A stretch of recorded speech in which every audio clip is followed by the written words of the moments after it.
Hello అండి, నమస్తే. ఇప్పుడు మాట్లాడే టాపిక్ వచ్చేసి అసలు దేశంలో హిందీ ఇంపోజిషన్ వేరే రాష్ట్రాల మీద ఆర్ వేరే లాంగ్వేజెస్ మీద జరుగుతుందా అంటే కొంతమంది అవునని కొంతమంది కాదని చెప్తున్నారు. సో ఈ imposition of Hindi or non Hindi speakers అనేది జనరల్గా Tamil Nadu deputy chief minister Udhayanidhi Stalin మాట్లాడుతూ సెంట్రల్ గవర్నమెంట్ నుంచి స్టేట్ గవర్నమెంట్కి రావాలి, తమిళనాడు స్టేట్కి రావాల్సినటువంటి సమగ్ర శిక్ష అభియాన్ కింద 2150 పైచిలు కోట్ల రూపాయలు ఫండ్ ఇవ్వకుండా ఆపేశారు. బికాజ్ తమిళనాడులో 3 లాంగ్వేజ్ ఫార్ములా ఏదైతే న్యూ ఎడ్యుకేషన్ పాలసీ ద్వారా వచ్చిందో అది ఇంప్లిమెంట్ చేయకుండా ఉంటున్నందుకు తమిళనాడుకి పనిషి మేజర్గా ఈ ఫండ్ రిలీజ్ చేయకుండా సమగ్ర శిక్ష అభియాన్ కింద రావాల్సినటువంటి ఫండ్ రాకుండా ఇబ్బంది పెడుతున్నారు.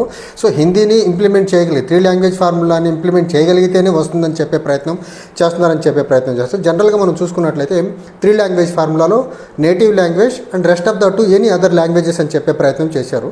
So rest of the 2 languages any other languages అంటే ఎనీథింగ్ కెన్ బి, అందులో మెజారిటీ ఆఫ్ ద స్పీకర్స్గా ఉన్నటువంటి హిందీ ఆబ్వియస్గా వస్తుంది. అది తమిళనాడులో ఇంపోజ్ చేయడం ఇష్టం లేదు. తమిళనాడు ఇప్పుడు వరకు ప్రోగ్రెస్ అయింది బికాజ్ ఆఫ్ 2 లాంగ్వేజ్ ఫార్ములా. ఆ 2 లాంగ్వేజ్ ఫార్ములా వల్లనే తమిళనాడు ఎకనమిక్ డెవలప్మెంట్ పరంగా, ఎడ్యుకేషన్ పరంగా, all front socio economic development ఆస్పెక్ట్స్లో బెటర్గా ఉంది because of 2 language formula, not because of Hindi impose చేయకపోవడం వల్ల పెద్ద ప్రాబ్లం లేదు అని చెప్పే ప్రయత్నం అయితే తమిళనాడు రాష్ట్రం నుంచి తమిళనాడు ప్రభుత్వం చెప్పే ప్రయత్నం అయితే చేసింది. అయితే ఇప్పుడు హిందీ నేటివ్ లాంగ్వేజ్గా ఉన్నటువంటి ఉత్తరప్రదేశ్ అవనివ్వండి, బీహార్ లాంటి రాష్ట్రాల్లో వాళ్ళు ఎంతవరకు వేరే ప్రాంతానికి సంబంధించినటువంటి భాషను మాట్లాడే ప్రయత్నం చేస్తున్నారంటే it is very very very very negligible. Over 90% of the Hindi speaking states వాళ్ళు వేరే మల్టీలింగ్వల్గా వేరే లాంగ్వేజ్ ఆర్ వాళ్ళ బోర్డర్ స్టేట్లో ఉన్నటువంటి లాంగ్వేజ్ కూడా నేర్చుకునే దానికి ఇష్టపడట్లేదు. When it comes to South Indian people they are very flexible with the multilingual or bilingual విషయానికి వచ్చేసరికి వాళ్ళ నేటివ్ లాంగ్వేజ్ కాకుండా వేరే లాంగ్వేజ్ నేర్చుకునే దానికి ఫ్లెక్సిబుల్గా ఉన్నారు. But when it comes to Hindi speaking states ఏవైతే ఉన్నాయో అది ఖచ్చితంగా నార్త్ ఇండియన్ స్టేట్స్ నాన్ హిందీని నేర్చుకునే దానికి సిద్ధంగా లేరనేది చాలా ప్రస్ఫుటంగా చెప్పే ప్రయత్నం అయితే చేశారు. ఇక్కడ మనం చూసుకున్నట్లయితే యూపీ అండ్ బీహార్ కాకుండా మిగిలిన అన్ని రాష్ట్రాల్లో ఆయా లాంగ్వేజెస్ ఉన్నాయి. హర్యానాలో హర్యాన్వీ ఉంది, పంజాబ్లో పంజాబీ ఉంటుంది, రాజస్థాన్లో రాజస్థానీ లాంగ్వేజ్ ఉంది, గుజరాత్లో గుజరాతీ లాంగ్వేజ్ ఉంది, and when it comes to Maharashtra Marathi language ఉంది. ఈ రాష్ట్రాల్లో కూడా Hindi imposition or Hindi number of speakers ఎక్కువ ఉండటం వల్ల, హిందీ లాంగ్వేజ్ని ప్రమోట్ చేయడం వల్ల నేటివ్ లాంగ్వేజ్తో పాటు హిందీ స్పీకర్స్ గ్రాడ్యువల్గా ఎలా పెరుగుకుంటూ వస్తున్నారని చెప్పే ప్రయత్నం అయితే చేశారు. Will start with Tamil Nadu.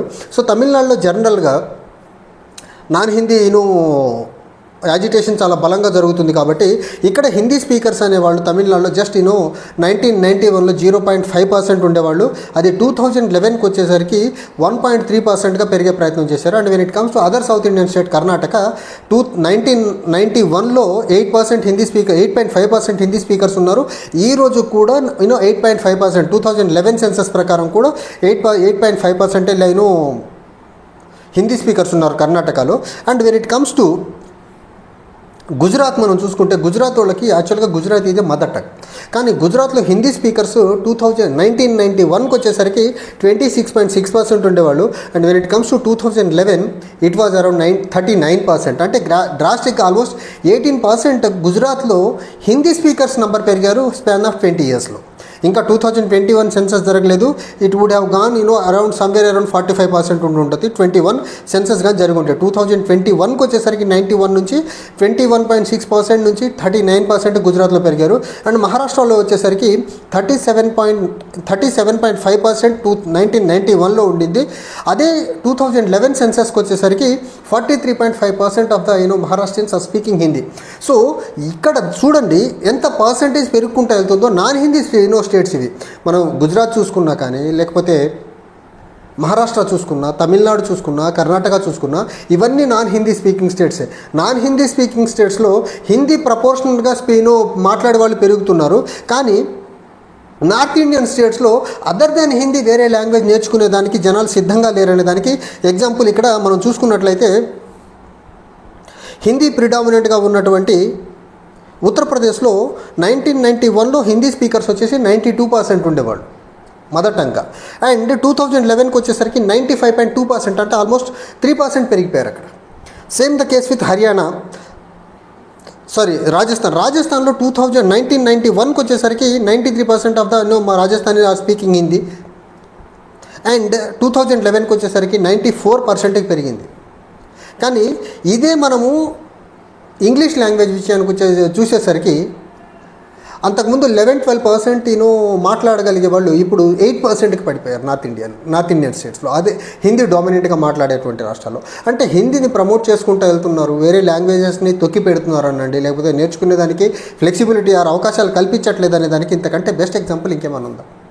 Same తమిళనాడులో చూడండి. తమిళనాడులో 1991కి వచ్చేసరికి ఇంగ్లీష్ స్పీకర్స్ వచ్చేసరికి 13.5% ఉన్నారు. 2011కి వచ్చేసరికి 18.5% పెరిగే ప్రయత్నం జరిగింది. అదే మనం హర్యానాలో చూసుకున్నట్లయితే 1991లో హిందీ స్పీకర్స్ వచ్చేసరికి 17.5% ఉన్నారు. అదే 2011కి వచ్చేసరికి 14.6%. అంటే డ్రాస్టిక్గా తగ్గుకుంటూ వస్తున్నారు గ్రాడ్యువల్గా. అంటే ఎక్కడైతే హిందీ ప్రిడామినెంట్ లాంగ్వేజ్గా ఉందో, మదర్ టంగ్గా ఉందో, లేకపోతే మెజారిటీ స్పీకింగ్ లాంగ్వేజ్గా ఉందో, అక్కడ వేరే లాంగ్వేజ్ యొక్క మాట్లాడే ప్రావీణ్యం అవ్వనివ్వండి, వేరే లాంగ్వేజ్ నేర్చుకునే ప్రావీణ్యం అవ్వనివ్వండి తగ్గుకుంటూ వస్తుంది. When it comes to south ఇండియాలో ఉన్నటువంటి రాష్ట్రాలు ఎక్కడైతే నాన్ హిందీ నేటివ్ లాంగ్వేజ్గా లేదో, అక్కడ నేటివ్ లాంగ్వేజ్తో పాటు హిందీ కొంత పెరుగుతూ ఉంది, ఇంగ్లీష్ కొంచెం పెరుగుతూ ఉంది. అంటే సౌత్ ఇండియన్ స్టేట్స్లో ఆర్ కర్ణాటక, సౌత్ ఇండియాలో ఎన్ని స్టేట్స్ చూసుకోండి, నేటివ్ లాంగ్వేజ్తో పాటు హిందీ, ఇంగ్లీష్ స్పీకర్స్ నంబర్స్ పెరుగుకుంటూ వస్తుంది. కానీ నార్త్ ఇండియన్ స్టేట్స్లో మాత్రం హిందీ నెంబర్ పెరుగుకుంటూ ఉంది, వేరే లాంగ్వేజ్ స్పీకర్స్ యొక్క నెంబర్ తగ్గుకుంటూ వస్తుంది. This is nothing but imposition of Hindi on other states అవనివ్వండి, లేకపోతే హిందీకి ఎక్కువ ప్రయారిటీ ఇచ్చి వేరే లాంగ్వేజ్కి తక్కువ ప్రయారిటీ ఇస్తున్నారు. చాలా క్లియర్గా చెప్పొచ్చు. బెస్ట్ ఎగ్జాంపుల్ ఇక్కడ హిందీ ఇంపోజిషన్ వల్ల ప్రాంతీయ భాషలు దెబ్బతింటాయి అనే దానికి example Maharashtra as well as Gujarat as well as మహారాష్ట్రలో 91లో 26% గుజరాత్లో హిందీ మాట్లాడే వాళ్ళు ఉంటే ఈరోజు 39%కి వెళ్ళింది 2011కి. 2025లో ఉన్నాం. అది ఈజీగా 45%, 46 ఆర్ 45 to 50% మధ్యలో ఉండేదానికి ఆస్కారం ఉంది హిందీ స్పీకర్స్ గుజరాత్లో.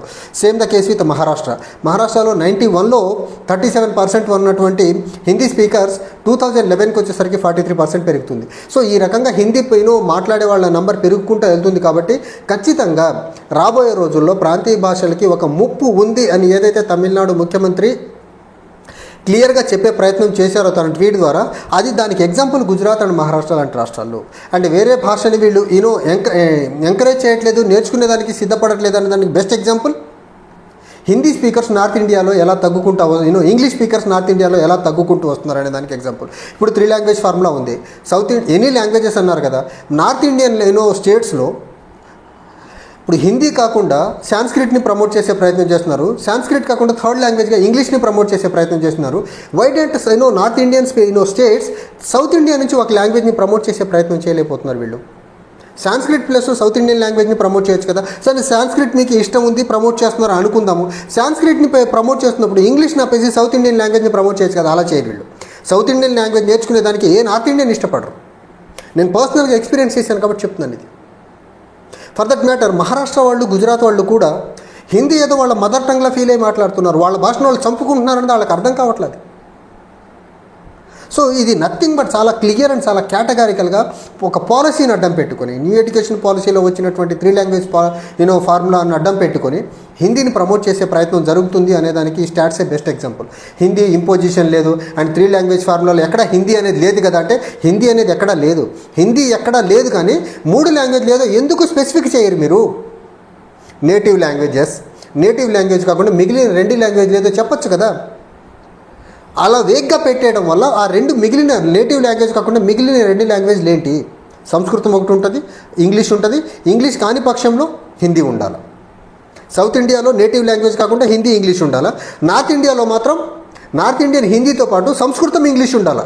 అక్కడ మాత్రం సౌత్ ఇండియన్ లాంగ్వేజ్ని కనీసం పెంపొందించే ప్రయత్నం చేయరు వీళ్ళు. ఇది ఒక Hippocratic nature of the 3 language formula. Thank you.